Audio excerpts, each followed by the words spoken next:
Section 5, decisions about ceasing a plan. This is set out in section 45 of the Act. This says that a local authority may cease to maintain an EHC plan for a child or young person only if the authority is no longer responsible for the child or young person, or the authority determines that it's no longer necessary for a plan to be maintained.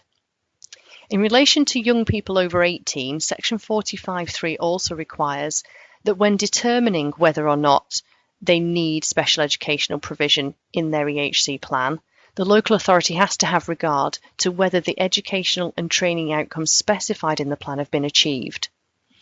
A further regulation, 31, applies to those over 18s who are not in employment, education or training, and this requires that the plan can only be ceased after the local authority has reviewed the plan in accordance with regulations 18 and 19 and determined that either the young person does not wish to return to education and training, or that returning to education and training would not be appropriate. It's also important to remember that in the Buckinghamshire and SJ case, that attainment of qualifications is not an essential element of education or training.